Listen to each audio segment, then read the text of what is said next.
السلام عليكم ورحمة الله وبركاته. أهلا بيكم، يا رب تكونوا بخير. فيديو جديد وحكاية جديدة في حكاية كروشيه. حكايتنا النهاردة متعددة الاستخدامات. هنشتغل مع بعض النهاردة حاجة بالشكل الجميل اللي حضراتكم شايفينه ده، تنفع كبورتفيه، تنفع كمحفظة صغيرة للفكة أو لأدوات المكياج في الشنطة، تنفع كمان لو عملناها أكبر من كده كجراب للموبايل. سهلة جدا وشكلها جميل زي ما حضراتكم شايفين. هنشتغلها مع بعض خطوة بخطوة. ده أخد معايا حوالي 65 جرام من الخيط، لكن طبعا كمية الخيط هتختلف حسب سمك الفتلة نفسها بتاعة الخيط، وحسب كمان الحجم اللي انت هتعمليه. ممكن تعمليه أكبر من كده، ممكن تعمليه أطول من كده، وهقولك ازاي واحنا شغالين في الفيديو. ده اتعمل بنفس العدد اللي اتعمل بيه ده، بس زي ما انتوا شايفين الفرق في الحجم اهو بسبب الفرق في سمك الفتلة.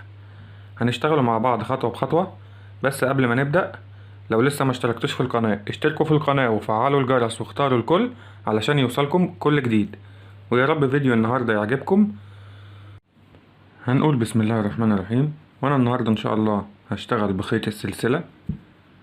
الخيط ده حلو جدا جدا للمقالم والبورتفيهات والجرابات والحاجات اللي زي كده والشنط كمان. فتلته متماسكة وبيدي نتيجة رائعة. هستخدم معاه ان شاء الله إبرة ألومنيوم رقم 4.5، وهحتاج المقص، وهحتاج إبرة التنظيف، وهحتاج كمان لزرار عشان أركبه للقطعة اللي أنا هعملها، وهحتاج لولاعة سخان اللي هي الشعلة بتاعتها بتكون كده عشان ما يسيبليش أثر أسود في القطعة اللي أنا هعملها وأنا بلسع الخيط. ولازم الخيط يتلسع عشان ما يكرش مني بعد كده. طبعا انت ممكن تستخدمي خيط القيطان او خيط المكرمية المصري، بس استخدمي معاه إبرة كروشيه أصغر بنص درجة أو بدرجة حسب إيديك في الشغل، عشان تطلع القطعة معاكي متماسكة وما نحتاجش نركب لها بطانة. هنبدأ أول حاجة بإن احنا بنحدد سلاسل البداية اللي هنشتغل عليها. سلاسل البداية دي بنحددها ازاي؟ بشوف الأول طول القطعة اللي أنا هشتغلها. لو أنا عايزها مثلا 5 سنتي هعمل سلاسل بطول 10 سنتي، يعني هضرب المقاس اللي أنا عايزه في 2، والرقم اللي هيطلع هبدأ بيه سلاسل. يعني أنا لو عايز طول القطعة 5 سنتي هعمل سلاسل بطول 10 سنتي، عايزها بطول 10 سنتي هعمل سلاسل بطول 20 سنتي، وهكذا. أنا بالنسبة لي هبتدي ب20 سلسلة. وعايز أقول إن السلاسل ملهاش عدد محدد في القطعة دي.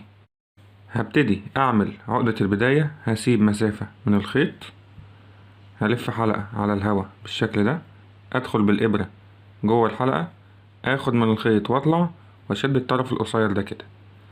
هبتدي اعد 20 سلسلة: 1 2 3 4 5 6. هكملهم 20 وارجع لكم تاني. كملتهم هم 20 سلسلة، ولو جيت تانيتهم كده هيطلعوا معايا بالشكل ده، وده طول القطعة اللي انا عايزه. هبتدي في السطر الاول هعمل سلسلة واحدة ملهاش دعوة بال20 سلسلة، ودي للارتفاع ما بتتحسبش معايا غرزة ولا اي حاجة. هبتدي في السطر الاول اعمل ايه؟ هلف السلاسل كده. عندي هنا في كيرفات اهي او مطبات، دي اللي انا هشتغل فيها السطر الاول. مش هدخل في السلسلة كده واشتغل، لا، هشتغل على الكيرفات اللي ورا دي اهي. دي هتكون السلسلة معايا الحلقتين بتوعها تحت الابرة والكيرف فوق الابرة. هعمل ايه دلوقتي؟ هبتدي اجيب السلاسل بالشكل ده، تبقى الكيرفات هي اللي قدامي. عندي المفروض ان انا هبدأ شغل من تاني سلسلة اهو، الكيرف بتاعها اهو. هدخل كده هنا اهو بالشكل ده، السلسلة تحت الابرة الحلقتين اهو، وفوق الابرة الكيرف، وابتدي اشتغل غرزة حشو. ودي اول غرزة حشو معايا في السطر. السلسلة اللي انا عملتها دي للارتفاع مش اكتر. هبتدي ادخل في الكيرف اللي جاي اهو بالشكل ده كده، بيبقى فوق الابرة الكيرف او المطب، وتحت الابرة الحلقتين بتوع السلسلة، وابتدي اشتغل غرزة حشو بالشكل ده كده. عند السلسلة اللي جاية اهي هدخل في الكيرف بالشكل ده كده اهو، بيبقى معايا حلقة واحدة فوق الابرة وحلقتين السلسلة اهم تحت الابرة، وابتدي اشتغل غرزة حشو. انا ايه اللي خلاني بدأت بالطريقة دي؟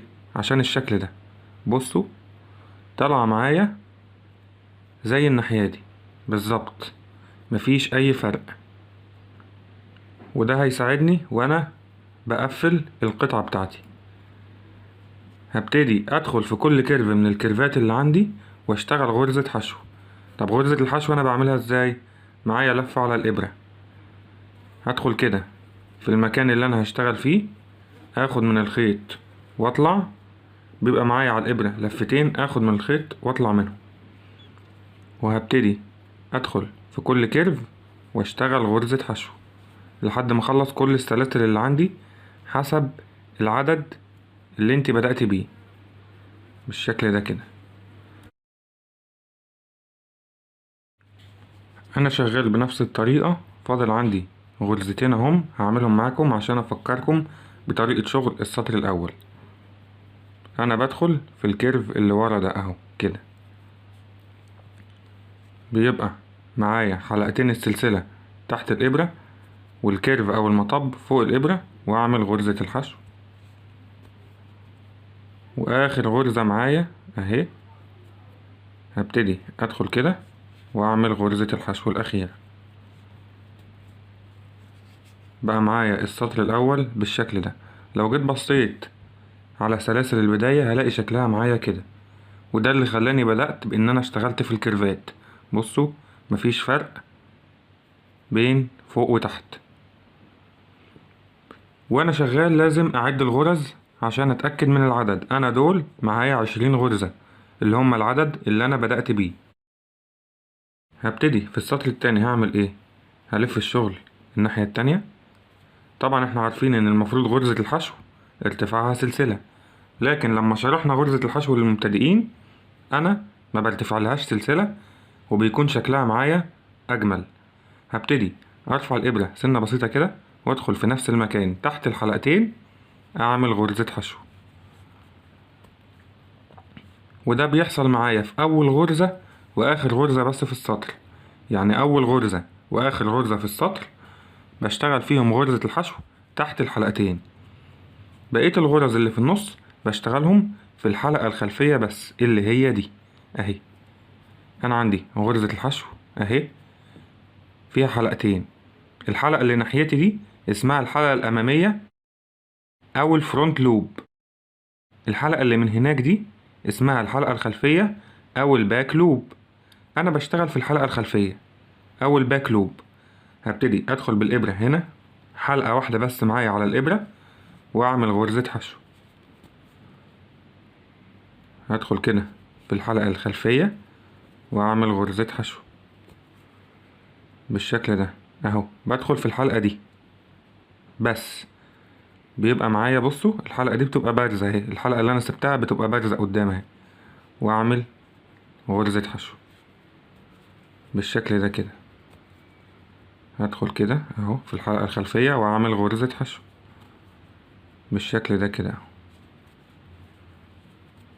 بدخل في الحلقة الخلفية اهو الحلقة دي بس وأعمل غرزة حشو بالشكل ده كده اهو. بس أول غرزة في السطر وآخر غرزة في السطر بدخل تحت الحلقتين عشان الشكل معايا يطلع مظبوط. هكمل شغل لحد آخر السطر، وطول ما أنا شغال الأسطر رايح جاي أنا بعد الغرز عشان العدد معايا يبقى مظبوط. لازم العدد يطلع معايا نفس عدد السلاسل اللي أنا بدأتها قبل ما أعمل سلسلة الارتفاع. بالنسبة لي أنا هيكون 20 غرزة، لأن أنا بدأت ب20 سلسلة وبعدين عملت سلسلة الارتفاع. فضلت اشتغل بنفس الطريقة وقربت على نهاية السطر. فاضل عندي غرزتين. الغرزة اللي جاية هشتغلها في الحلقة الخلفية بس بالشكل ده كده. اخر غرزة معايا في السطر اهي، بدخل تحت الحلقتين. لازم اخر غرزة تبقى زي اول غرزة، بدخل تحت الحلقتين بالشكل ده واخد من الخيط واكمل غرزة الحشو بالشكل ده. بقى معايا السطر التاني. بصوا اهي الحلقة اللي احنا ما اشتغلناش فيها بارزة اهي. كل السطور اللي جاية تكرار. هبتدي الف الشغل الناحية التانية، ما برتفعش سلسلة يا جماعة، برفع الابرة سنة بسيطة كده، وفي نفس المكان اهو بدخل تحت الحلقتين في اول غرزة بس واعمل غرزة حشو بالشكل ده. بعدين في كل الغرز اللي في النص بدخل في الحلقة الخلفية بس واعمل غرز حشو في الباك لوب بالشكل ده كده. منساش ان اول غرزة واخر غرزة بدخل تحت الحلقتين. قربت على نهاية السطر التالت، فاضل عندي غرزتين. الغرزة اللي قبل الأخيرة زي الغرز اللي قبلها اللي في النص بشتغلها في الحلقة الخلفية بس بالشكل ده. آخر غرزة زي أول غرزة بشتغلها تحت الحلقتين. نخلي بالنا إن الحلقتين بتوع آخر غرزة بيكونوا مايلين لورا شوية. هدخل كده تحت الحلقتين أهو بالشكل ده كده أهو. هتأكد إن أنا واخد الحلقتين معايا على الإبرة وأعمل غرزة الحشو بتاعتي بالشكل ده كده اهو. بصوا من الجناب متساوية ازاي اهو زي ما انتوا شايفين، لكن لو كنت ارتفعت سلسلة ما كانتش هتبقى مظبوطة ابدا. كل اللي انا هعمله ان انا هفضل ارتفع بالاسطر لحد ما اوصل لعرض القطعة اللي انا عايزها. نخلي بالنا احنا اشتغلنا سلاسل البداية بالطول اللي احنا عايزينه، وهنبدأ نطلع بالادوار بنفس الطريقة دي لحد ما نوصل لعرض القطعة اللي احنا عايزينها، سواء بقى جراب موبايل، سواء محفظة صغيرة، سواء بورتفيه. العرض اللي انت عايزاه هتشتغلي على اساسه. كل الحكاية ان انا هبتدي الف الشغل الناحية التانية وارفع الابرة سنة بسيطة كده اهو، وادخل في نفس المكان تحت الحلقتين طالما دي اول غرزة واعمل غرزة حشو. اخلي بالي يا جماعة ان اول غرزة بس بشتغل تحت الحلقتين وما برتفعش سلسلة، وابتدي ادخل في الحلقة الخلفية للغرز اللي جاية واشتغل غرزة حشو عليها بالشكل ده اهي. الحلقة الخلفية اللي هي دي بالشكل ده كده. ولما اوصل لاخر غرزة اشتغل تحت الحلقتين اهم. الحلقتين دول نخلي بالنا ان هما بيبقوا مايلين شوية لورا اهم، دول هشتغل عليها غرزة حشو وبعدين الف الشغل واكرر. رجعت لكم تاني زي ما انتوا شايفين جوانب القطعة متساوية خالص اهي، على عكس لو كنا ارتفعنا سلسلة. فمن الافضل ما ترتفعيش سلسلة طالما بتشتغلي بالغرزة اللي احنا اشتغلنا بيها دي. انا بالنسبة لي اشتغلت 18 سطر وده العرض اللي انا عايزه. نخلي بالنا ان احنا بنشتغل بالعرض اللي احنا عايزينه مش بالطول. انا بقول تاني اهو، بعد ما خلصت اخر سطر هبتدي دلوقتي ان انا اقفل القطعة بتاعتي. هقفلها ازاي؟ هرفع الابرة دي كده اهو، بعدين هتني الشغل كده اهو، اجيب الغرز دي على بعضها بالشكل ده كده اهو.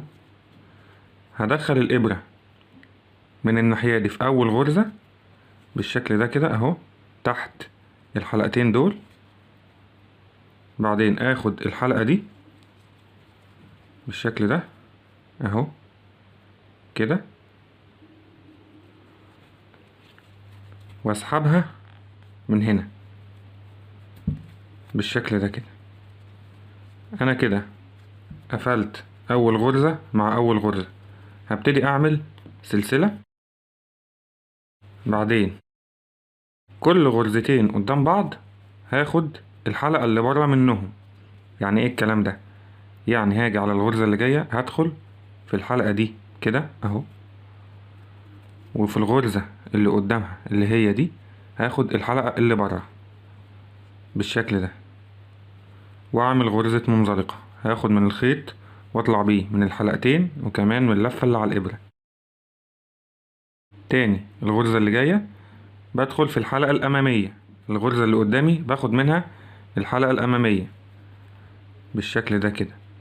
الغرزة اللي مش قدامي اللي من هناك دي باخد الحلقة الخلفية اهي، يعني باخد الحلقتين اللي بعاد عن بعض واعمل غرزات منزلقة بالشكل ده.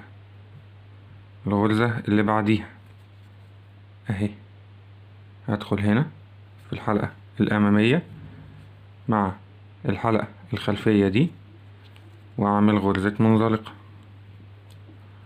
بالشكل ده كده اهو، وافضل ماشي على كده لحد ما اخلص كل الغرز.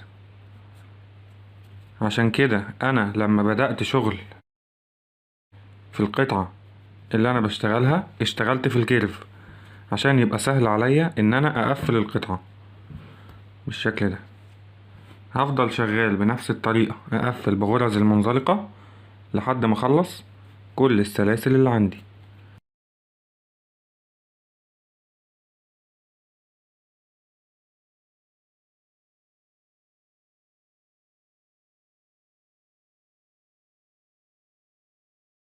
بعد ما وصلت اخر غرزة، مع اخر غرزة هبتدي اعمل سلسلة عشان اثبت. هجيب المقص، هسيب حتة للتنظيف وابدأ اقص الخيط بالشكل ده، وهرفع الابرة كده اهو. لو جيت بصيت من الناحية التانية بيبقى شكلها معايا كده اهو، مقفولة خالص اهي. هبتدي دلوقتي ان انا اقفل الناحية دي. هاجي من هنا هدخل في اول غرزة من هنا اهو مع اول غرزة من الناحية التانية بالشكل ده. هاخد الحلقتين مع بعض في اول غرزتين بس، يعني بدخل تحت الحلقتين في اول غرزة من هنا مع الحلقتين في اول غرزة من الناحية التانية، وانا بوصل الجنب التاني بس. هجيب الخيط وابتدي اسحبه بالشكل ده كده اهو، واعمل سلسلة وابتدي اوصل بنفس الطريقة. هوصل ازاي؟ عندي الغرزة التانية اهي، في حلقتين اهم، هدخل بالابرة في الحلقة الاولانية اللي هي من ناحيتي، بعدين الغرزة اللي قدامها اهي هدخل بالابرة في الحلقة اللي من هناك كده، يعني باخد الحلقتين اللي بعاد عن بعض واعمل غرزة منزلقة بالشكل ده كده اهو. غرزة المنزلقة اهو كده. هدخل هنا في الحلقة دي، الحلقة اللي ناحيتي مع الحلقة اللي من هناك دي اهي كده، واعمل المنزلقة بالشكل ده، واكمل توصيل الجنب كله بنفس الطريقة. بعد ما خلصت توصيل الجنب التاني هبتدي اعمل سلسلة. هجيب المقص واسيب حتة برضو للتنظيف وابتدي اقص الخيط وارفع الابرة دي بالشكل ده. قفلت الجنبين اهو. هبتدي دلوقتي ان انا انضف الخيوط دي. هبدأ بإبرة الكروشيه اهي،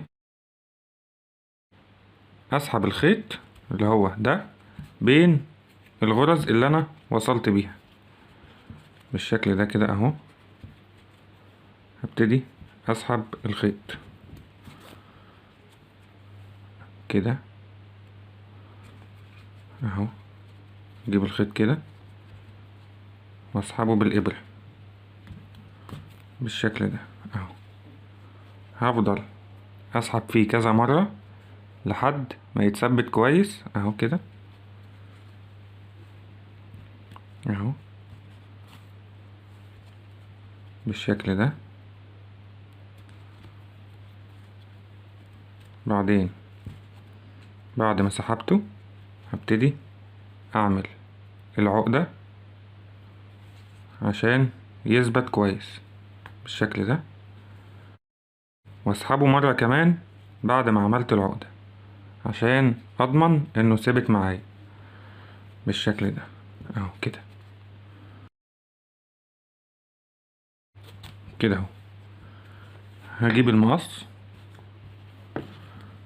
هقص الخيط واسيب حتة عشان نلسعها كده. هجيب الولاعة وابتدي على الحتة اللي انا سبتها دي اعمل كده اهو كده، واروح اعمل كده. ساحت معايا وثبتت جوه الشغل ومش ممكن تتفك، وعشان اضمن اروح اعمل عليها تاني كده كده اهو زي ما انتوا شايفين. هبتدي ان انا اثبت الفتل اللي عندي دي كلها وارجع لكم تاني نشوف هنعمل ايه. وده بقى شكله بعد ما نضفنا كل الخيوط. هنبدأ دلوقتي نقلبه على الناحية التانية بالشكل ده كده اهو. بقى شكله معايا اهو زي ما انتوا شايفين، من هنا ومن هنا اهو زي بعض بالظبط اهو، عشان اشتغلنا في الكيرفات اهو. ده بقى شكله معانا. وعايز اقول على حاجة، لو الاطراف ما اتلسعتش بتكر معانا بالشكل ده. هنبدأ دلوقتي ان احنا نشتغل على الجزء اللي فوق ده. هبتدي ان انا اجيب الابرة بتاعتي وادخل بيها في الجنب هنا كده اهو، في المكان ده هدخل كده واسحب الخيط بالشكل ده كده واعمل سلسلة، ودي كأنها اول غرزة منزلقة معايا. هبتدي اجيب الماركر بتاعي واعلمها بالشكل ده كده، وابتدي ادخل في كل سطر من الاسطر دي واعمل غرزة منزلقة، واعد الغرز وانا شغال. واحد اتنين، السلسلة دي كده اول غرزة، ودي كده اتنين. هدخل كده هنا بحاول اوجد لنفسي اماكن اشتغل فيها. تلاتة، اربعة، وافضل شغال داير ما يدور لحد ما اخلص السطر كله اهو بالشكل ده. خمسة كده اهو، ندخل كده ونعمل المنزلقة بالشكل ده اهو. ستة، الغرزة رقم سبعة، تمانية، وافضل شغال داير ما يدور كده لحد ما اوصل للماركر ده بالشكل ده، واعد وانا شغال عشان عدد غرز المنزلقات يبقى مظبوط معايا. تسعة. فضلت اشتغل بنفس الطريقة، وزي ما انتوا شايفين ده شكل غرزة المنزلقة اهو. انا عديت لغاية دلوقتي 34 غرزة، وقربت اهو على مكان الماركر اهو. هبتدي ان انا ادخل هنا في المكان ده واشتغل الغرزة رقم 35 اهي، واخر مكان عندي اهو. هدخل كده فيه، هو هيكون بس شوية صعب، واعمل غرزة المنزلقة الاخيرة رقم 36. العدد لازم يطلع ضعف عدد الاسطر اللي انت اشتغلتيها. يعني انا بالنسبة لي اشتغلت 18 سطر في 2 ب36 غرزة منزلقة. انتي لو زودتي في الاسطر عن كده عدد المنزلقات هيختلف معاكي. هعمل ايه دلوقتي؟ هبتدي اشيل الماركر اهو، وادخل في السلسلة اللي انا عملتها واعتبرتها اول منزلقة اهو. هدخل هنا كده واعمل غرزة منزلقة برضو واعلمها. هجيب الماركر ابتدي ادخله في الغرزة عشان اعرف بداية السطر فين. بعد ما علمت اول غرزة هبتدي ان انا في كل غرزة منزلقة من الغرز اللي جاية هدخل في الحلقة الخلفية منها اللي هي هنا كده، واعمل منزلقة برضو. هشتغل منزلقات في الحلقة الخلفية بالشكل ده اهو كده. بدخل في الحلقة الخلفية بس من المنزلقة بالشكل ده واعمل غرزة المنزلقة. انا بعمل كده عشان اعمل الرقبة بتاعة القطعة اللي انا بشتغلها بالشكل ده اهو. بدخل في الحلقة الخلفية واعمل غرز منزلقة، ولازم العدد يطلع معايا هو ال36 او حسب عدد غرز المنزلقات اللي طلع معاكي. المهم ان انا وانا بعمل اول سطر في المنزلقة بدخل في المكان ده مرة وفي المكان اللي جوه ده مرة، مبفوتش حاجة عشان ما يضيقش معايا. بدخل كده في الحلقة الخلفية واعمل منزلقة. خلصت السطر التاني من غرزة المنزلقة، وزي ما انتوا شايفين الشكل معايا بدأ يبان اهو. هبتدي اشيل الماركر اهو كده واشتغل السطر التالت بنفس الطريقة. هدخل في الحلقة الخلفية بس كده واعمل غرزة المنزلقة وارجع اعلمها تاني بالشكل ده، لان انا بشتغل بشكل حلزوني، فعشان ما تلخبطش لازم استخدم الماركر. وابتدي ادخل في الحلقة الخلفية للغرزة اللي جاية واعمل منزلقة بالشكل ده واكمل السطر بنفس الطريقة. هنبدأ دلوقتي نشتغل السطر الرابع والاخير في الرقبة بعد ما خلصنا السطر التالت. هشيل الماركر وبنفس الطريقة ادخل في الحلقة الخلفية واشتغل غرزة منزلقة اهو بالشكل ده كده، وابتدي احط فيها برضو الماركر عشان لما اجي اقفل الشغل في الاخر. دي كده 1 2 هشتغل 8 3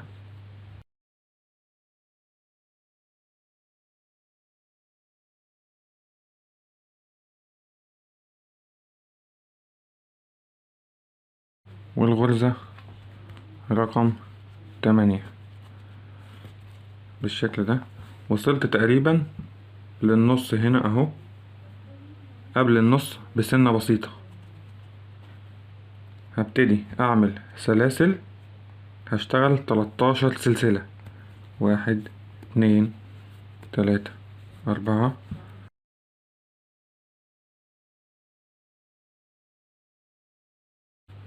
13. بعدين هسيب غرزة 2 وادخل في التالتة في الحلقة الخلفية برضو واكمل المنزلقات لحد اخر السطر بالشكل ده اهو كده. اهم حاجة ان انا اكون سايب غرزتين وابتدي اكمل شغلي بالشكل ده كده لحد ما اخلص كل الغرز اللي عندي. طب انا ليه في الاول اشتغلت 8 غرز بس؟ انا اشتغلت 8 غرز، انا عندي عدد الاسطر هنا 18 سطر، هشيل منهم 2 اللي هما الغرزتين اللي انا سبتهم، بقى عندي 16. هقسم ال16 على 2 هيطلع عندي 8، لان انا لما وصلت الخيط في اول سطر في الرقبة وصلته هنا، فبدأت من الاول فاشتغلت 8 اللي هو نص العدد ده بعد ما شلنا منه 2، يعني دول 18 ناقص 2 اللي هما اللي انا سبتهم 16، نص ال16 8 اللي هما انا اشتغلتهم هنا.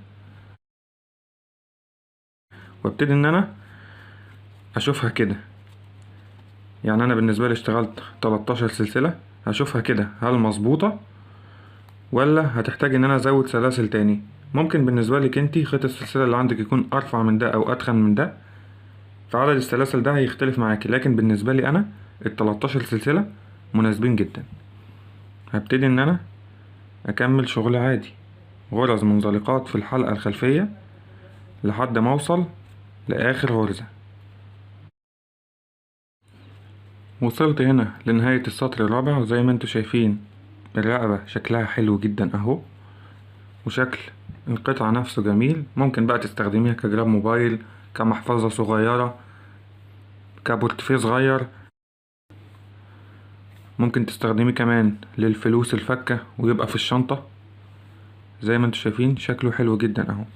بعد ما خلصت اخر غرزة منزلقة هجيب المقص وابتدي اقص الخيط وهرفع الابرة. هجيب ابرة التنظيف والضم فيها الخيط عشان اوريكم ازاي هنقفل القطعة. انا جبت ابرة التنظيف اهي ولضمت فيها الفتلة، وعندي اول غرزة اهي هسيبها واروح في تاني غرزة ادخل تحت الحلقتين بالشكل ده. هشيل الماركر ده خلاص كده. يبقى انا سبت اول غرزة ودخلت في الغرزة التانية من الامام للخلف بالشكل ده، واسحب كده. بعدين هرجع الابرة تاني كده، واخر غرزة اللي طالع منها الخيط اهي هدخل في الحلقة الخلفية كده واخد معايا الحلقة دي اهو، الحلقتين دول كده، واطلع بالشكل ده كده شوية. بس هتبقى هي صعبة اهي، طلعت معايا اهي، وابتدي اظبط شكلها كده اهو بالشكل ده كده. القفلة اتظبطت معايا ومش باين خالص انها مش غرزة اهي. هطلع ده من الابرة عشان انا هنضفها بإبرة الكروشيه زي ما عملت قبل كده. هنبدأ دلوقتي ان احنا نثبت الزرار. هنجيب الزرار ونحطه كده وبخيط وإبرة عاديين، بلاش نعمله بنفس الخيط عشان يكون ثابت اكتر. نحط الزرار كده ونظبط مكانه مع السلاسل اللي احنا عملناها، وابتدي اخيطه بالخيط والإبرة. هروح اركب الزرار وانضف الفتل اللي عندي، وانضف كمان الفتل اللي جوه، وارجع لكم تاني. بس وانا بنضف الفتل هكون قالب البورتفيه دوت او الجراب ده على الناحية التانية. وده بقى شكله بعد ما ركبنا له الزرار اهو. زي ما انتوا شايفين حلو جدا جدا ومش صغير، يعني لو بصينا فيه من جوه اهو، بصوا المساحة بتاعته من جوه مش صغير. ما خدش معانا وقت وما خدش كمية خيط كبيرة كمان. لو حبيت اعرف هو اخد مني قد ايه حطه على الميزان اهو. اخد معايا حوالي 65 جرام. زي ما انتوا شايفين كمية خيط بسيطة جدا جدا من خيط السلسلة. لكن طبعا لو الحجم اختلف معاكي، يعني لو عملتيه اكبر من كده اكيد كمية الخيط هتختلف معاكي. كمان زي ما حضراتكم شايفين اتعمل منه الالوان اللي قدامكم دي، لانه هو سهل جدا وما بياخدش كمية خيط. كل اللي قدامكم ده اتعمل بنفس الاعداد بالظبط، بس طبعا الاحجام اختلفت. يعني مثلا ده معمول بنفس العدد بالظبط، بس زي ما انتوا شايفين طلع اصغر لان الفتلة بتاعته كانت ارفع. زي ما انتوا شايفين شكله حلو جدا اهو، وكل واحد فيهم راكب له الزرار اللي يليق معاه. عملتهم ماما ربنا يديها الصحة، هي اللي اشتغلت كل دول. وده كان الفيديو بتاعنا النهاردة، يا رب تكونوا استفدتوا منه، يا رب اكون قدرت اوصل لكم المعلومة ويكون الشرح سهل عليكم. لو الفيديو عجبكم اعملوا له لايك وشيروه مع اصحابكم علشان يستفيدوا زيكم. ولو في اي سؤال او في اي حاجة ما كانتش واضحة اكتبوا لي في الكومنتات وان شاء الله هرد عليكم. واحب اعرف رايكم كمان في الكومنتات في ورشة النهاردة. ولما تطبقوه هستنى اشوف تطبيقاتكم في جروب القناة، هتلاقوا اللينك في صندوق الوصف تحت الفيديو. وانتظروني في كل ما هو جديد، والسلام عليكم ورحمة الله وبركاته.